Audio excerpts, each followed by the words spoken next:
Devin, can we reinforce the takeoff ramp? No, we didn't have time. Cool.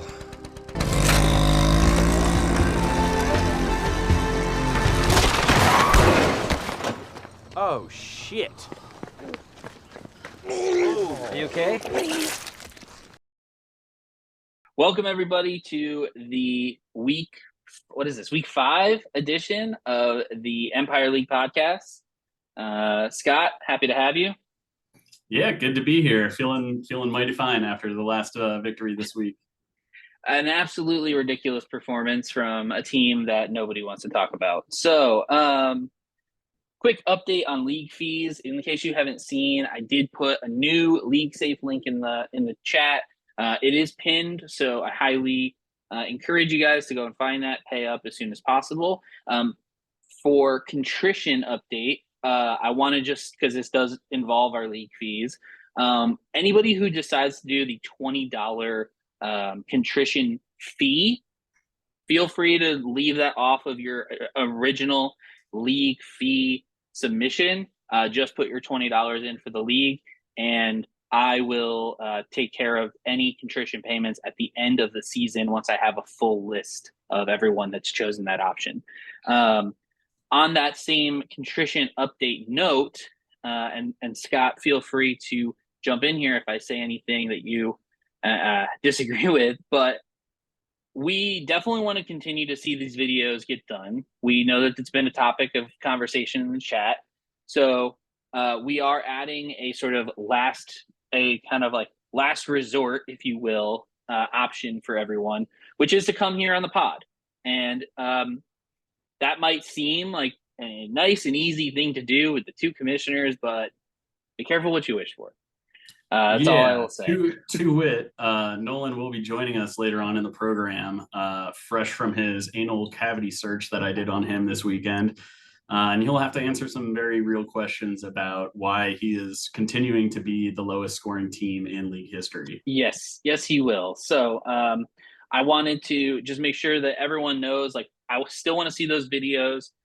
For us, this is a podcast that we're doing in our spare time, and it does take a lot of time to put together. Thank you, Scott, for doing the vast majority of the work. So then, on top of that, we just want to make it clear, like, coming on the pod should really be like the third and final option. It's like, I'm not going to have a video. I don't want to spend $20. Okay, I'll come on the pod. And then at that point, you have to work around our schedule when we're doing the pod. Like, we're not going to work around your schedule. And we do have an update on a punishment for not doing the contrition.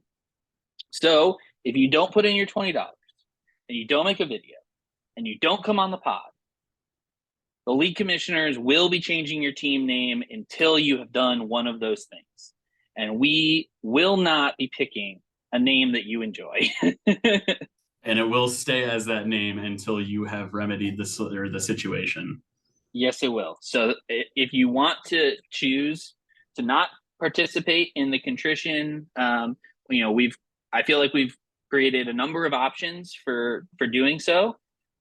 You're just going to have to deal with having one of the worst team names that we can possibly think of. So with that, I want to open the floor up to Scott. How did people like the first podcast? Yeah, it was pretty well received. We had some engagement from the fiance of my co-commissioner and co-host here, who said that they loved it, particularly my section. We found that the biggest demographic of people that enjoyed this pod was the wives and fiancés of league members, and not so much the league members themselves. Brian's lovely wife did dictate a very kind message that he had to send to me, because Brian doesn't like to say any nice things to me anyway. How many times? Well, let's say for as long as it takes for the message to sink in.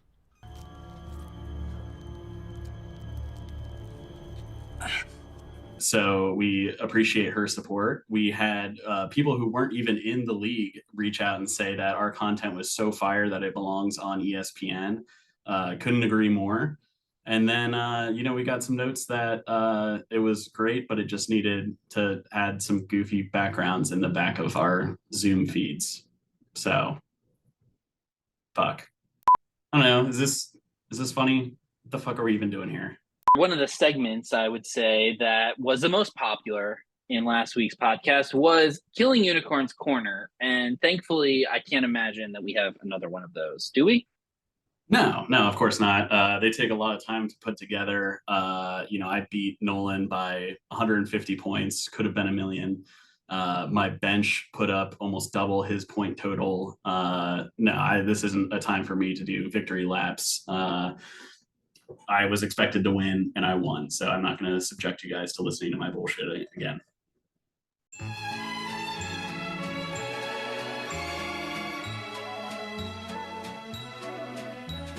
So if you watched this video last week, which I assume was everybody, then you'll know that I put a lot of pressure on Jordan Love to perform. Well, I'm going to need more than that. And how did he respond? Exactly like any of us would have in a professional sports game. He put up 0 points in the first half. Now, I know you're all thinking that I was probably freaking out watching the game, but the truth was I was calm. God damn it! I was cool. What the fuck are we doing here? And I was collected. One thing's for sure. Love stinks? Love stinks! Yeah! Love stinks! Love stinks! Yeah! So did the first half 0 make me nervous? Of course not. At halftime, I poured myself a little glass of wine. Not too much, just a little something to take the edge off. And I waited for Love to get tossed out in the second half. Ah! And how did Jordan respond? My guy came out and had himself a fucking football game. A bomb to Jalen Reed! Now, don't pay attention to the fact that his biggest play of the game started after time had run out in the third quarter. The points still counted. The rest certainly didn't notice, so why should you? Honestly, this game was an absolute emotional roller coaster, but ended exactly how I knew it would, with Jordan Love bailing me out. The reality is, Jordan Love has looked amazing in 7 of the first 8 halves of football, and it's just been sensational. I'm just glad that there is no way this Thursday game could be anywhere near as stressful as that one was.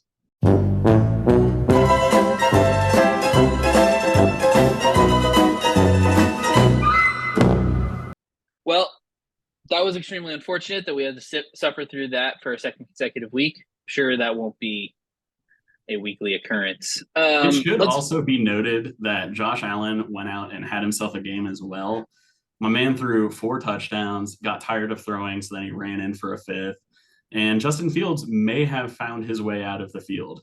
I'm not hopeful. I'm not saying it's certain, but progress has been made. Scott, we don't need to talk about your team exclusively for 45 minutes. I know what you're thinking, and that's that, Justin Fields had a great game. I bet he was just running all over the place.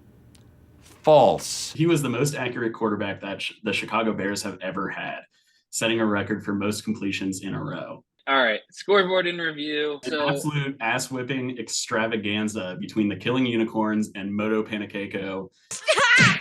Stop! He's already dead. We're not entirely sure. We're waiting to hear back to know if Nolan was aware that there was a football game being played this weekend. But the group of adolescent children that he put out on that fantasy football field were not ready for the anal raping that came. How many shots are you planning on taking at Nolan tonight? I got 57 more goddamn rounds in this 4-round magazine. The other notable game of the week was Olave Lamp somehow beating out Benny Denny, which I think would have been possible to believe going into last week, but certainly once Tequila Bob decided to bench Lamar Jackson in solidarity with the Cleveland Browns, almost called you guys the Bears. That would have been embarrassing. With the Browns, it really felt like it was unlikely, but then Anthony Richardson's just a fucking G, so it actually worked out for him. He's able to pull it off. Benny Denny also just had a bad game, which I did predict was bound to happen at some point last week, for the record. And then Devontae, I really thought Devontae was going to be out with a broken clavicle. I thought he was out long term. And for him to come back, it sure looked like he was. And then, I was getting texts from Brian and Corey at the same time. One very happy that Devontae had left the game, and then one very sad that he had left. And then all of a sudden, Devontae Adams is back on the field, and it was like, all right, well, maybe he's just out there being a distraction. Nope, he was catching bomb passes and didn't look like his shoulder was bothering him too much. Yeah, so congrats to B Guider on the dub. It's nice to have a stud like Devontae Adams to do that for you. So that brings us to our week 2 power rankings. We talked last week about how there's some pretty clear tiers showing up in the league, with you being a clear number 1 and Benny Denny Obviously kind of being in that second tier, with then pretty much everyone else kind of jumbled together. And, I think that I always kind of felt like I was at the top of that like jumble, but it was still a jumble. Like, it depended on what happened. But I think that there's been a little bit of a switch up in our thinking after this last week. So I think one of the big risers here is Olave Lamp. Being able to win with your backup quarterback and actually have your backup be better than your starter shows a lot of fight. And obviously Olave Lamp's done a great job of rebuilding a team that was not competitive last year. Yeah, and he came into the league, and had an idea of what he wanted to do. He was buying a lot of draft picks, most of them coming from me. And then all of a sudden, now he's one of the more competitive teams in the league and still has a lot of draft equity in the future. So it'll be exciting to see where he goes from here. Yeah, definitely a lot of options for Olave Lamp in terms of trading for players or drafting players in the future. So definitely a team to watch out for. A couple other teams to just put on the radar as I think that based on their record, you might go into a game with these guys and think like, oh, this is going to be sort of an easy one. But I think a Nolan game is what we're calling them. Take this. I think that Briggsy, Baloney, Time Machine, and Griffin are all teams that right now don't have the best record. Obviously, Griffin's 2-2, but the points forward are not inspiring. Could easily be 1-3. So I do think those 3 teams are teams where they either have guys who are going to show up in the back half, or guys who have underperformed that you would kind of expect to get back into form over the course of the year, or people coming back from injuries. So I think that we do have some really solid teams in the middle here who have had some bad luck and could be, second half, contenders. With that being said, I think the biggest thing here in terms of the tiers, and Scott, tell me if you disagree, you're number 1 still, head and shoulders above everybody. I think that I moved myself up with my win into that second tier with Benny Denny, and I think you can order us any way you want. You're going to have to beat my team. My team isn't going to beat themselves, and I do have a pretty solid bench, so I feel pretty confident. And then I think you really have Olave Lamp knocking on the door of that second tier, and then everyone else is just fighting it out for the third tier with Nolan in the bottom. Yeah, there's some separation growing at the bottom of these power rankings also, where Moto Penikeiko is really trying to establish himself as that basement level team. We'll talk about his thought process when he comes on the pod later, but he seems proud of that 10th spot and looks to retain it for quite some time coming up. Yeah, it definitely. I also think that Briggsy, he's had some major injuries coming on early in the season, but he is getting Cooper Kupp has opened his 21-day practice window, so he might be a little bit of a sleeping giant. And Broken Knee Time Machine is still putting up respectable numbers despite what his record is saying. Yeah, definitely teams to watch moving forward. Yeah, and then again, we have Nolan in the bottom there. Nolan is in the ICU after the assault that he suffered last weekend. No charges are being brought, as authorities say that the beating was founded and deserved. Alakablam! I'm gonna let that be. And Scott, you said you have a game that you want to play. I want to play a game. so this is a couple stats about a player, and I want you to guess the player that I am talking about. So the first, I'll give you a couple hints here, and you can try to guess, and then I'll give you more hints if you need them. So this is a quarterback that we're talking about. He currently has more passing yards at 1,212 than Justin Herbert and Josh Allen.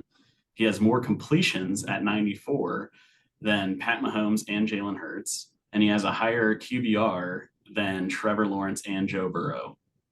Joe Burrow is the highest. I also have a higher passer rating than Joe Burrow right now. Russell Wilson? No, and I'm surprised your first guess wasn't Jordan Love, but it's also not Jordan Love. This player has more passing touchdowns, which is he's currently at 6, than Dak Prescott and Matthew Stafford. He has the most passing attempts at 151 without an interception of any quarterback this season. Is it a rookie? On pace to shatter the rookie passing yards record by over 700 yards. CJ Stroud. That is correct. Now, Nolan, I want you to listen to me very carefully. I understand why you played Joe Burrow up until this point. Did he learn everything he knew about the game of football while attending Ohio State? Of course he did. So the inclination is that he's a good football player. But my God, has he been Joe Burrow-kin. He's awful. You got to put CJ Stroud in. He's done nothing but throw great passes because he hasn't thrown an interception yet this season. He's shattering rookie records, and he's might be the best player and most reliable player on your team. If you need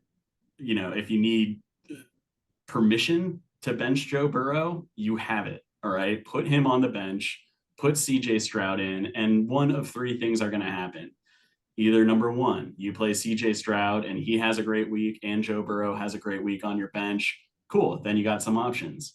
Option 2, CJ Stroud has a great week like he has been doing. Joe Burrow still sucks. Great. You played the better player. Or 3, both players go down and don't play very well because they're on your team. It's a realistic option. They know what team they're playing on. I see that as the least likely of the 3 things. Please play CJ Stroud. Do it for you. Do it for your family. Do it for everybody in this league. Make yourself competitive. Make a goddamn adjustment. Yeah, so good news is, as of the last time I checked his team today, he does have CJ Stroud in, finally. So hopefully that sticks. And, we'll obviously be able to talk to him about that and ask him why the fuck CJ Stroud's been on his bench for 3 consecutive weeks when he's on the pod a little bit later on. I love CJ Stroud so much, but I can't wait for him to have just a terrible week, specifically because no one started him. That is very possible. So we did have one trade so far this week. And that was me trading Darren Waller to Tequila Bob for Jake Ferguson. So a nice little tight end swap here. Your thoughts on the trade? Yeah, I mean, it's no surprise to me that you're bringing in a New York football giant. You love that team and have for a long time. And of the whole roster, there really only are 2 startable assets on that team. And one is Saquon and the other is Darren Waller. He is the walrus. He's great at football when they actually throw the ball to him. So it's a little bit more of a established veteran tight end, and you're swapping for, Bob brings in a young gun that's come in and looked great so far in his first couple starts. So yeah, you got the promise of youth being swapped for a walrus. Yeah. So I'll keep this, really sweet and simple. Waller, much higher ceiling, obviously a lower floor. Ferguson has been super solid all year, like 7 to 13 points, like lock it in. Waller is the wide receiver 1 in New York, and they can't give him the ball. I don't know why, but I am because Daniel Jones is throwing the football. Well, maybe, but I'm choosing to have faith that after we get past Miami and Buffalo the next 2 weeks, that Waller is going to reemerge as a top 3 fantasy tight end and power my team from the tight end position. So hopefully that's what happens. But that does lead us to our waiver wire pickups this week. we had a really big bidding war for Jaleel McLaughlin, and Tequila Bob takes it with $69 bid. Nice. Nice. Nice. Nice. Your reactions to the Jaleel McLaughlin sweepstakes? Yeah, I mean, it's a hilarious number to bid, and nobody wants to bid 69 and not get it. So I'm glad that you got it done from that perspective. Look, Javonte Williams is the starter, but again, he's on Nolan's roster. So this week-to-week, day-to-day injury that they're kind of floating out there is probably going to be a career-ending injury, in which case Jaleel McLaughlin is a really great pickup. If you look at the transaction history, I've added and dropped Jaleel almost every week this season just for nothing because I was waiting for this breakout week to happen. I did put down a little $17 bid because I wanted him back after I dropped him and then watched him pop off. So he is a good player. He's got juice, which none of the other running backs on that team have. And, you know, I think it's going to be hard for them to put him back in the bottle after he explodes, sort of like a Devon Achane situation. I think P. Ryan takes a step back. He's now the 3 or the 2 on their team, depending on the health of Javonte. And Jaleel is going to continue to split carries with Javonte pending his health, or just take the position outright. Yeah, obviously I put in a $30 bid here. I really thought that was going to get the job done. So credit to you, Bob, for, you know, seeing your guy and going out and getting him. Yeah, I mean, I really just felt like McLaughlin is a pass catcher. He's not necessarily a great runner, but he can be a pass catcher. He can be a safety valve for Russell. So I just felt like, you know, that's the kind of offense that we've always seen Sean Payton play. So he just has a receiving back who can, you know, take a short pass and turn it into a big gain, to combine that with like the longer passing game. And it just feels like a Jalen Warren, Najee Harris situation where it's like there's clearly one guy who has it right now and one guy who doesn't. And it's just a matter of time, but we'll see. I respect any move where a guy goes out and just sees a guy on the waiver wire and just says, I'm getting my guy, puts in a big bid. I love that. One thing I did want to point out before we say anything else about Jaleel McLaughlin as a player, Nolan has Javonte Williams and did not even put in an offer on his backup. Again, we are going to talk to him about all of this when he comes on the pod, but what the flying fuck is going on?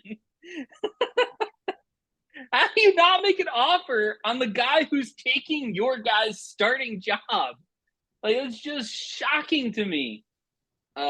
Anyway, you were saying something, I cut you off, but like I had to just bring it up because it's everyone who put in a bid put in over a $10 bid. This is obviously a huge target this week, and it just no Nolan in the chat. It wasn't there. Yeah, I was just gonna say you compared this running back situation to the Steelers in Najee and Jalen Warren, and I mean, this is very much the same situation where one running back looks fast and talented and the other is Javonte Williams. And I just don't understand why you wouldn't go after your backup, even putting down a dollar bid. Let's just see if you can sneak him. But my man, do something. You have the exact same amount of fab capital that we all got. Fucking use it. And do quarterbacks. Something. Yeah, do something to make your team better or competitive or at least healthy quarterbacks on that roster. We'll talk about it. Finishing out the waiver wire, I picked up Logan Thomas for $3. He's just insurance on Darren Waller. And then you picked up Jonnu Smith for $3. This is just a depth add. Pat Freiermuth is going to be out for a couple of weeks. Or maybe he's just trying to run away from the Pittsburgh Steelers organization.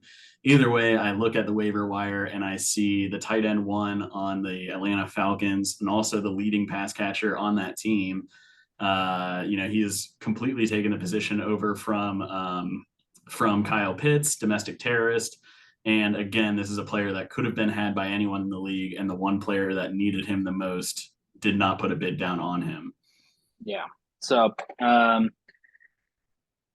Interesting week on the waiver wire. Congrats to Bob on getting Jaleel.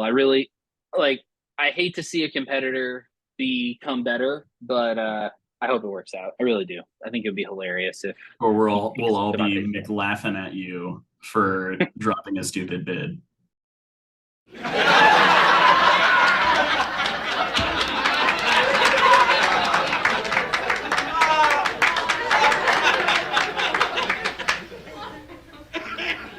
All right, so let's go through. We've got week 5 matchups. So we do have some buys for the first time. We've got the Browns, Chargers, Bucks, and Seahawks on bye. So definitely some big point scorers on a couple of those offenses. But I think the highlight of the week for everyone in the league is going to be watching the Battle of the Brothers. So, Scott, what's your take? This is a battle between myself and my older and less good-looking brother, Eric. We've had a rivalry going back as long as we played fantasy football together. I beat him in our family league last week, which felt great. This week, we will be spending Sunday at his son's birthday party. Shout out Cameron. Excited for that, but not excited to be with him while that early slate is going, unless, of course, I'm smashing him. But he's got a good team, and there are some players on there that I'm a little bit nervous of. So I think I got it, but this is a big-time rivalry, and he's got players that will show up for it. Yeah, I mean, would you say that this rivalry is in the, OSU Michigan realm or the Red River? No, because rivalry? Generally speaking, one team in that rivalry, in the OSU Michigan rivalry, has been much better, especially in the last 15 years. Whereas me and Eric are much more competitive and also respected, amongst the league. There's not much of that in Michigan, but maybe, you could make an argument for a Boston Bruins, Toronto Maple Leafs type of rivalry, Yankees, Red Sox type of thing. Okay. Yeah. Way to pick the one sport that only 3 people watch in this league. Baseball? So, and hockey, the 2 sports that only 3 people watch. Olave Lamp, definitely a big opportunity to go 3-2 here. Taking on Griff. Griff is just such an up and down team. He could absolutely explode, but he does not have Herbert as his points engine. So his 2 backup quarterbacks combined for a total of 0 points last week in Mac Jones and Daniel Jones. Yeah. Too many Jones on that team. We got Benny Denny has a bye week as he takes on Moto Panikeko. So you can just rest your players. You can go ahead and bench them. They won't be needed. Yeah. I think that my matchup with Blown Knee Time Machine is going to be closer than the computer thinks it is. I don't have Ken Walker. I don't have Chris Godwin. Are those Ken Walker is an RB1, so that's a big loss. And I don't know if Saquon's going to play. So I think that's actually going to be a much more competitive game than the computer thinks. But ultimately, I think we should have some good matchups across the board. It'll be interesting to see how everyone handles the bye weeks as we kind of go through here. We've talked a lot on the pod about the strength of benches and now is when we're going to see how well people have constructed their teams, not just their starting lineups. So, right. And to that point, we have Jonathan Taylor and Cooper Kupp have been activated off IR. So their 21-day practice window has started. That's huge for 2 teams playing against each other in B. Guider and Briggsy. Cooper Kupp may actually play. I don't know what Jonathan Taylor's doing. He still has come out and said he doesn't want to play for the Colts, but today he did practice for the Colts. I don't know, but if both of those players play, then it makes this game a lot more interesting. If just Cooper Kupp comes back and Taylor, continues to sit out, that could give a little bonus, a much needed bonus to Team Briggsy. It will also be interesting to see what happens to Puka with Cooper Kupp back. I mean, obviously, you have your triumvirate of, wide receivers that don't even include Puka. By the way, for everyone in the league who hasn't actually looked, Scott has 4 of the top 5 wide receivers. It's really just insulting to all of us. But Puka Make better choices in your lineups. Puka's likely going to fall off a little bit. I don't think that he is going to be a top 5 wide receiver with Cooper Kupp back, but he's definitely going to be playable for the rest of the season. So yeah, the ceiling is no longer the sky; it is now the skyscraper. Yeah, so still pretty high. Tons of talent. The guy catches everything that's thrown to him, and he only has scored. He's somehow a top 5 wide receiver, and he's only caught 1 touchdown. Yeah, I saw something that was Matt Stafford is leading the league in pass yards. He's on pace for like 5,200 yards or something absurd, and like 12 touchdowns, which is mostly because Kieran Williams is scoring all of those touchdowns on the 1 yard line. But I mean, Puka Nacua catches everything. He could catch chlamydia from a fucking nerd or from a fucking nun. The man is just insane, and I don't see Cooper Kupp coming back almost helps that because they won't be able to double team him every play anymore. I'm very interested to see what that looks like for the league. I mean, if Puka continues to be a top 5 receiver with Cooper Kupp in there, we might just want to pack this thing up a little bit early. But with that being said, we are going to take a break here, and when we come back, we're going to have Nolan on for his contrition and for a very in-depth conversation into what the fuck he's possibly thinking with the way he's running his fantasy football franchise. 6.5 hours later.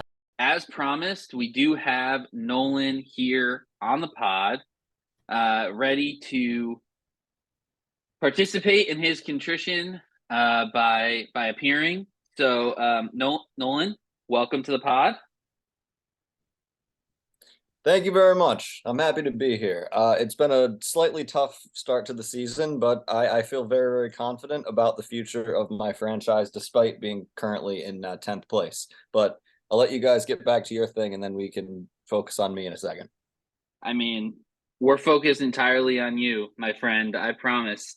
So, and if you were focused more on your team than you are, then you wouldn't be in this situation right now.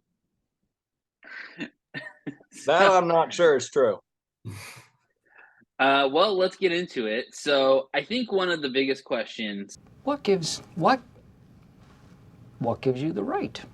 Obviously, it's been a tough start. 2 consecutive weeks without scoring 100 points and 2 consecutive weeks coming in last. So I think let's just start with just a basic question. Why the fuck has Joe Burrow been in your lineup for 2 weeks? Well, that's a good question.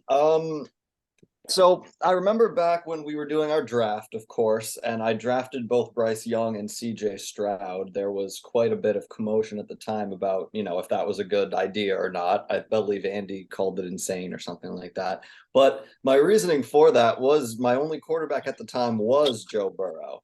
And of course, I see him as my franchise QB. That is still the case, despite a horrible, horrible start to the season, truly. He will not be in my lineup next week. However, that is the major change I think my team is going to bring to next week. I'm going to roll with the rookie CJ Stroud, who has been absolutely tearing it up in his first 4 games. Of course, I'm going to say that I'm going to put him in my lineup and he's going to turn into a pumpkin, but who knows? Joe Burrow, I could, if my team gets hot, which I think it very well could, I sneak into the playoffs, or maybe I have like a late season push. Joe Burrow is absolutely going to be a part of that. Or if he's not, maybe somebody wants to trade him when he gets his value back up. I'm certainly not going to be selling low on Joe Burrow, but I don't know. This past week against Scott, I felt like I didn't really have a chance, and that was completely the case. So it didn't really matter. I just felt like, you know what, I'm going to roll with my guy. But this next week, I'm not sure who I'm playing yet. I'm going to pull that up in a second, but I'm going to roll with Stroud, and I'm going to feel quite a bit better about it.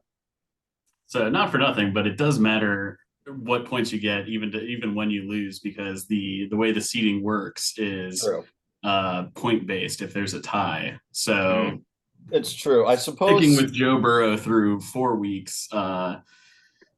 Do you feel that is an answer that you can go back to, or that is Stroud the future? And even looking beyond the quarterback position, do more adjustments need to be made to get yourself out of the ditch? I think I think I'm right now, just like in super short-term strategy for the next maybe 3-4 weeks or so, I'm gonna be rolling with Stroud to try to get me out of the last place ditch. Joe Burrow certainly put me there, and based on his play, I'm not sure that he's healthy enough to get me out. And CJ Stroud has been very good, like we said. He's setting rookie records, or he's on pace to do so at least. And this is the first time that the Houston Texans have had a quarterback, I think, in my life. And it's kind of exciting. So I don't know. Like I said, I think my franchise. Sorry to cut you off. Quick interjection there. Were you alive when Deshaun Watson was the quarterback in Houston? No, I had died. And then I respawned after he was traded to the Browns. But I suppose this is the first time that the Texans have had a future, is what I mean. I've never certainly since the controversy. Yeah, definitely. Yeah, I mean, I think that ultimately the big question with the team right now is like, what adjustments can be made? So like Elijah Moore stays in the lineup last week, even though they had a very bad rookie start for them. We've got Romeo Doubs staying on your bench despite the fact that he's clearly the number one wide receiver in Green Bay. Javonte gets hurt, which is unlucky, but then no bid. Yeah, but then you don't make a bid on Jaleel McLaughlin. I probably wouldn't have gotten him because I don't think anybody's putting a $70 bid in on him, but no attempt. So I guess like, what's the philosophy in terms of the changes that you have made, or why you haven't made more changes? Let me pull up my team here so I can give you the best possible answer. As for Jaleel McLaughlin, you're absolutely right. I did not bid on him. Maybe I should have, but like you said, I was not going to bid anywhere near $70 for him. Truthfully, I haven't used a ton of fab yet this year. I probably should do that, but I don't know. I felt like, so if you look at my team right now, my rookie running backs that were drafted in the offseason, Bijan and Devon Achane, are just roll up starts for this week, especially in week 5. Like, I would be insane not to start either of those guys. Bijan is, of course, like my franchise centerpiece that my terrible 1-12 or 1-13, whatever it was, season led me to get. And then Achane in round 2. And then, of course, also Bryce Young and CJ Stroud and Tank Dell. So I felt very, very good about my draft. I still do. I think I got great value coming out of that.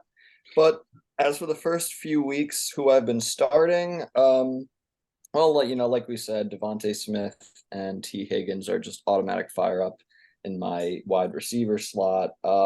Is T. Higgins going to continue to be an automatic fire up despite his broken ribs?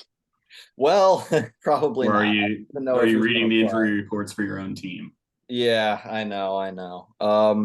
And I have T. Higgins across a few leagues too. I did a few startup drafts last year for some dynasties, and I went like all in on him, and I did trade him in one of them. I sent T. Higgins and Kenneth Walker for AJ Brown and a pick or something like that, and that's looking good for me. But I'm glad to hear you're having success in other leagues. Yeah, I know. I mean, look, you've had some bad luck this year. There's no question about that. Higgins, obviously, we talked about Burrow. He looks like a shell of himself. I have Jamar Chase. He's had one good week. He's saying that he's always fucking open to the media. Like, Burrow has been a problem, almost certainly because he's hurt.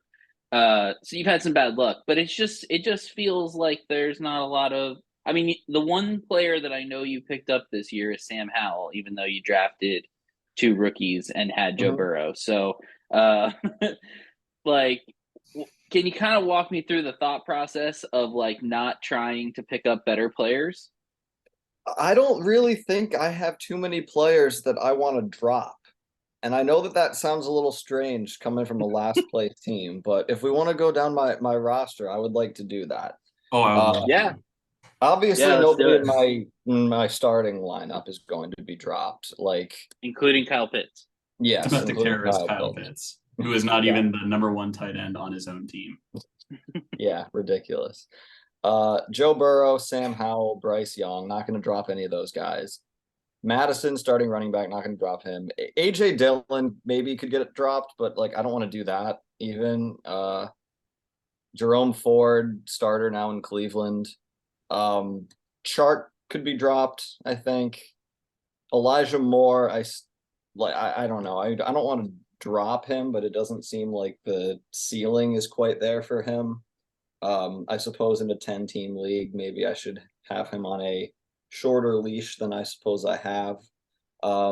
Jameson Williams coming back from suspension. Certainly can't be dropping him. And then Dalton Schultz and Dawson Knox as my I should be starting those guys over Pitts, but like I don't know. So like it's kind of a mess, like because I don't want to start Pitts, I don't want to start Schultz or Knox, but I need a tight end, and like I don't know when I'm gonna sit who. I don't know. Pitts is the answer. You can sit Kyle Pitts Yeah, until you can sit further Kyle notice. But like, not that we want, not that we're going to tell you how to run the team, but you could also like consolidate some of these players into a trade. I would love to like, do that. Like I'd love to instead make of it 4 quarterbacks, maybe you trade some and just go down to 2 or 3 quarterbacks, but pick up assets somewhere else. I only had yeah. one at like all of last year, so the fact that I now have 4, it's the other end. I mean, Split look, the difference, maybe. I've got 4 quarterbacks as well currently. Mhm. One of them is on IR, so in my defense, but I get it. It's like you don't want to drop players, but at a certain point, like how many times can you score 80 points without making a change? It's true. I don't know if I should even bring this up, but there was a blockbuster trade discussion last week between myself and Mr. Briggsy 182. He sent me quite the saucy offer, and I sent him a counter to which he said, "I like the way you think. Let me think about this." And that was like 5 days ago, and I haven't heard back from him since. So maybe was he this got the distracted. saucy offer in which you had Briggsy sending you Patrick Mahomes, Mark Andrews, and his own first-round pick for literally anything? Because unless you were giving him a blowjob with full eye contact, there's no trade on planet I'm not Earth sure he would want involve that, to be honest. Mahomes, I don't know Andrews, if that and a has a first. lot of value on the trade market. I mean, The thing is I though, don't know. he offered me Patrick Mahomes, Mark Andrews, sorry, and then I don't quite remember what the other sauce was in his initial offer, and then he offered me for a collection of 5 players, and so my counter was for those same 5 players and just asked for a little bit more in return because I felt the initial offer, it is for Devontae Smith, Devon Achane, and Tank Dell. I'll say that. So that's quite a bit of value, and those are skyrocketing assets. If he's not considering winning this year, maybe, and that's why he wants to do this, like I don't think I'm going to win either. So I'm not trying to make any like crazy win now moves, especially when I've got 7 picks in the first 2 rounds next year. So are you still in Sam Preston mode? Because like this is something that we didn't talk about because we've already recorded the full podcast. Okay. So we didn't talk about this, but I know you're an Oklahoma City Thunder fan. Correct. And the Thunder made a run for a long time with their core, and then everyone left. So they blew everything up, and they've just been accumulating draft picks for 5 seasons, while being they accumulated mediocre. draft picks, I'd say, for about 2 seasons, maybe. They accumulated for 2 and then maneuvered around a few more in like 2020, 2021, I would say. But they have a ton of firsts, and they have a ton of young players. So as well for them this year, they could be a top 4 team in the West with the most draft capital in the league, and they could. And is that how you're seeing your fantasy football team right now? Like part of that you're missing is being a top 4 team. Okay. Yeah, I'm certainly. Other than that, it's the exact same. Is that how you're looking at your fantasy team right now, where you're just like, I'm gonna accumulate all the draft? Like Scott is like the Celtics, He's Yeah. trading for Well, all the good players and not I don't having know. any picks. Scott And then, has versatility on his team. If he were the Celtics, he would just have one hand. well, we're not going to get into basketball It right helps now. that I know. add players off the waiver wire, which That does help. we'll show you what that feature is on Sleeper.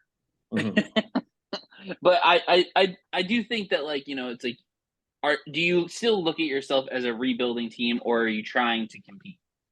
I went into the season certainly open on the idea of competing. I felt like my team was capable of doing that. I still feel that way, but I am certainly keeping it open to remaining in Presty mode for another season. You know, right now, let me look at exactly how far I am out of a playoff spot. I can't imagine it's more than like one game. Yeah, it's about the one game distance out of between playoff here and plus the like main. 50 points. Yeah, so that's not too bad. No, it's still early in the couple year. good Like, weeks, it can be turned I'm around. right back into it. Yeah, it's early October. So I might be in Presty mode. I'm not closing the door on that possibility. But I certainly am not of the mindset where I'm like, this season is over, I'm trading all my players, give me the entire draft. Like, the way I see it, I like my roster well enough. I would like to make a few trades. I'd like to get a few more franchise cornerstones in there. Maybe just a few. Maybe I just only have one in Bijan. But before I had him, you know, Burrow and T. Higgins, was that connection was the center of my roster, and that has solid stack.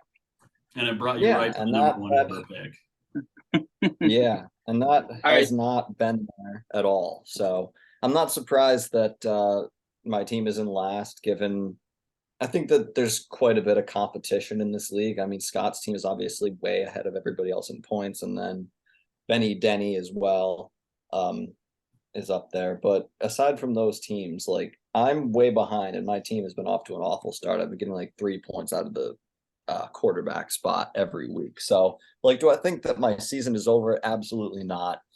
But am I like all in to the point where I'm like, I've rebuilt, now I'm going to trade these picks? Maybe if the right offer comes up, but I'm keeping all of my options on the table right now. Fair enough. Scott, you have anything else that you want to talk to Nolan about before we have his 2-week back-to-back contrition? Yeah, I mean, you sort of spoke to that. Do you think that maybe you should make a decision between playing for now or playing for later to inform these decisions you're taking or you're choosing, like the waiver wire ads, trades that you're going to make, or are you going to let your season and results dictate that, sort of like you did last year? Well, I'm in terms of like waiver ads, it wouldn't look like there are. I don't envision very many pickups I would make if I was dedicated to like a teardown that I wouldn't make if I was playing for now, or vice versa. Like, I think that football is such a volatile game, and guys values will go like up and down so much. There's not really going to be a world in which I bid a ton of like fab on a guy who isn't currently owned that I think might be good in like a year. Like, that would be something that I would get a speculative ad on like before the season, like I think I did with Tank Dell. I don't think I even drafted him. I think I picked him up. You did, so because that was actually before the season was the day before the season started. I tried to drop Puka Nacua for Tank Dell, and the only reason that didn't go through is because you put a dollar bid on Tank Dell, leaving Puka on the team. But as far, I mean, I had a lot of success last year in picking up people off the waiver wire, especially like running backs that popped up, sort of like Jaleel McLaughlin. You know, last year it was Devonta Freeman. Picking him up, watching him pop for a game or two, and then flipping him to somebody else with a pick for, you know, a rosterable player. Yeah, I think there's certainly there's certainly a scenario, but I think the scenario is even realistic where if I could even not make any moves, and then in like 4 weeks I could have, aside from the tight end, I could have a very dominant lineup, not to Scott's level, of course, but yeah, Kyle Pitts is is my problem right now. He is the roadblock between me and wherever I want my franchise to go. I took him in round 2 of our startup, trying to get that crazy tight end advantage. Obviously, that was a disaster. I think that's the reason I came in last year, to be honest. I think that is quite a bit of the reason that my team has been bad, is that my second round pick in a 10-team dynasty league was a useless tight end. That's not something that you can really get over. I traded Christian McCaffrey, of course, last year to you, Scott. Maybe I could have gotten a little bit more for that, but like I don't like super regret that trade. What was the trade again? Do you guys remember? It was Javonte I was Williams, moving, Javonte Devontae Williams Smith. and a spattering of picks. I think Devontae. Well, no. Devontae Smith was like the headliner in that. Yeah, and then I got back Christian McCaffrey, and you had said like a few hours before we closed the deal that you were just going to drop Justin Fields anyway because you didn't really like him.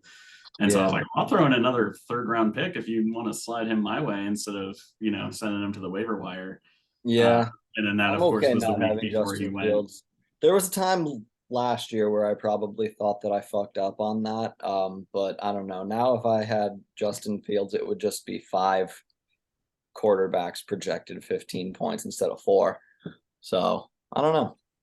Or you would have fewer quarterbacks. Maybe.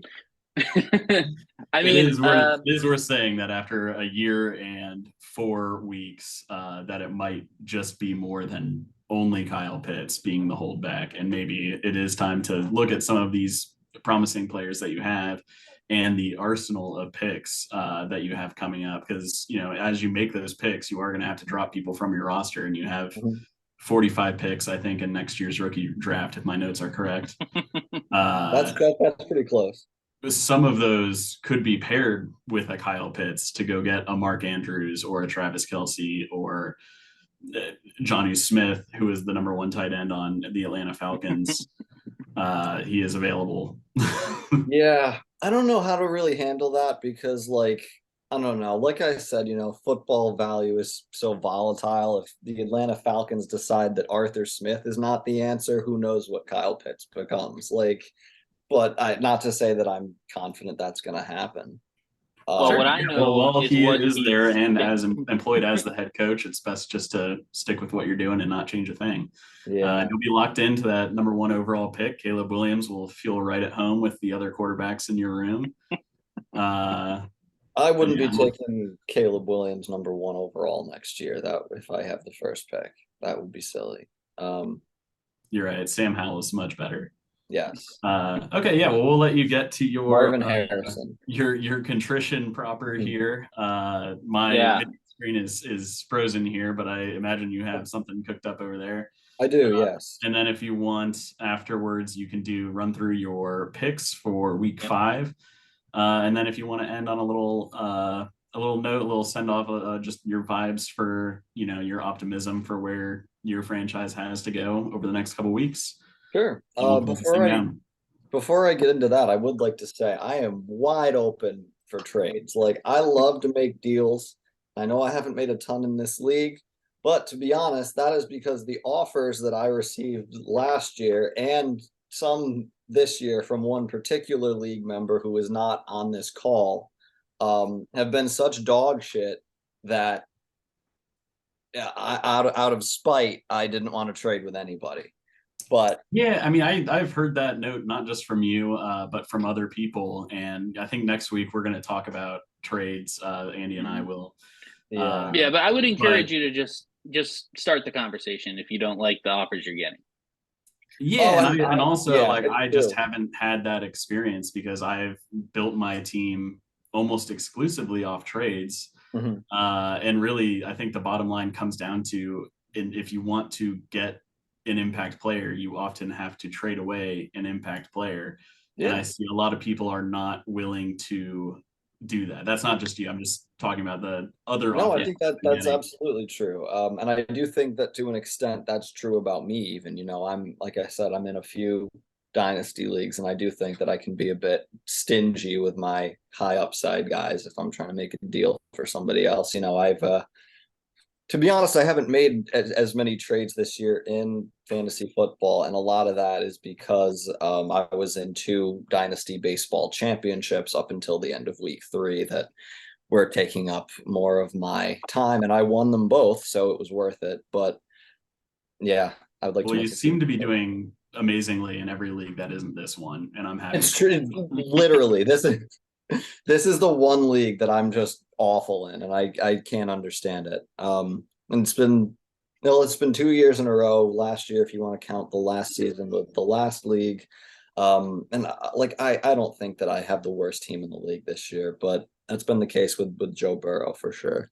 So let's why don't let's see what you got. Let's see what you got. All right. I don't have any alcohol on me, but I am gonna hit this. All right. Ready?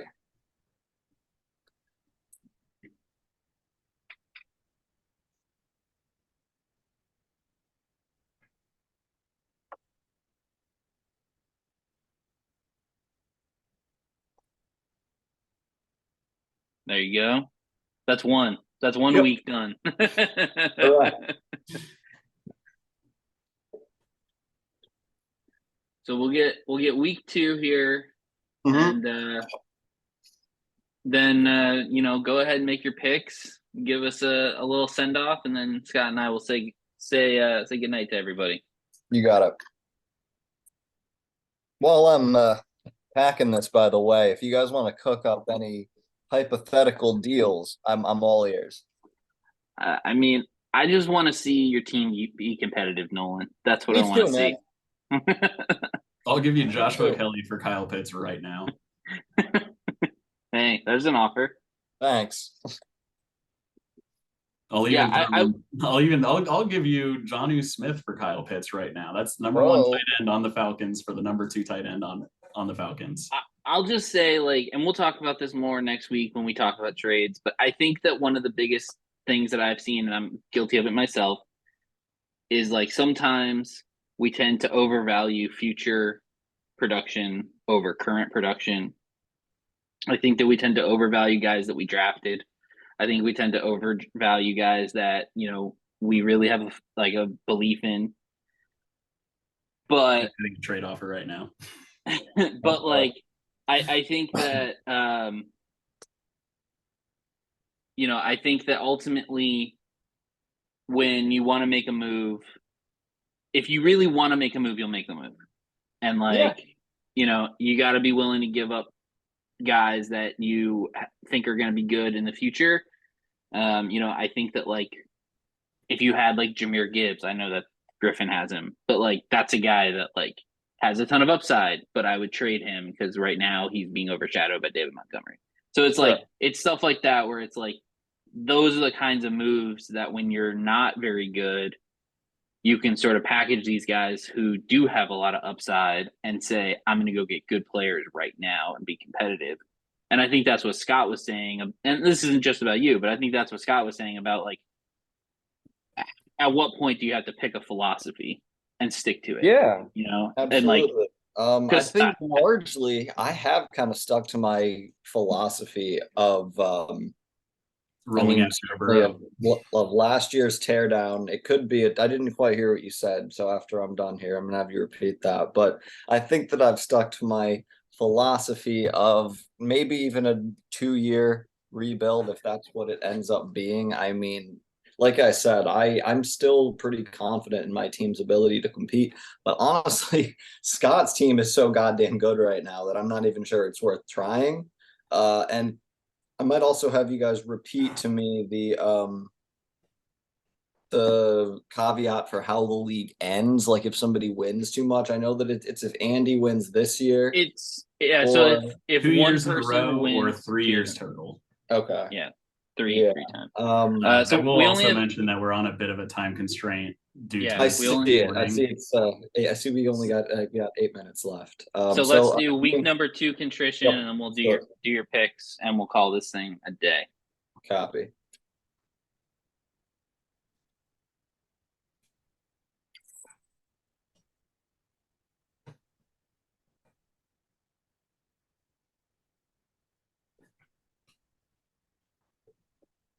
Play the Jeopardy theme while I'm doing this. Oh, I will. There you go. I don't have a smoke detector in here, so I'm good.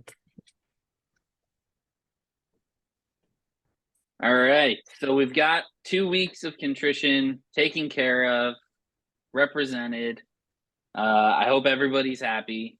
And Nolan is going to now run through the teams. What I'll do, Nolan, is I'll run through the games. You tell me That was who for you this think is week. going to win. CJ Stroud sucks ass. Keep going. All right. So first game of the week. Tell me who you got. Me, get better soon. Saquon versus blown knee time machine. Who you got?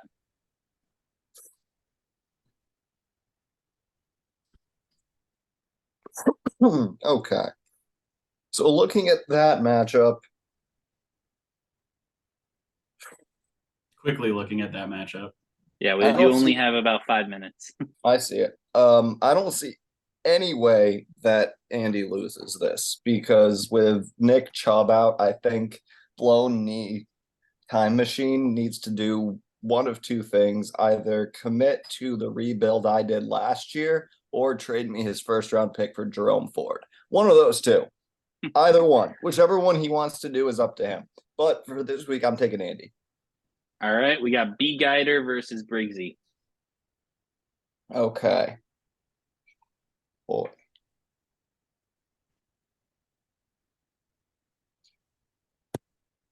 B Guider. That definitely. All right. We got the Including if 50-50 Cooper Kupp matchup. comes back. Yeah, even if I don't think he can carry that team to victory. Next, we got the 50-50 matchup. You versus Benny Denny. Ooh. Which it is a projected 50-50 matchup right now. I see that. I'm looking at it right now, and I'm certainly taking myself because it would be absurd if I lost again. There's no way. Yeah, I'm taking Moto Ponateka. Yeah. All I said right. that week 2 of last year, so if you doubt my commitment to it. We've got Olave Lamp versus Griffin. I'm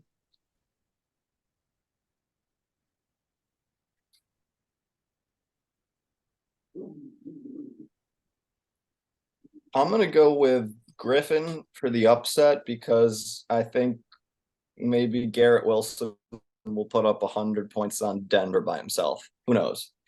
That's probably not true, but yeah, I'm gonna go with the upset. I think Griffin pulls that one off. But with the other matchups, I'm going chalk, and then with the 50-50 matchup, it's kind of boring to pick myself. I considered guaranteeing a win to spice things up, but I don't think that would have been a smart idea.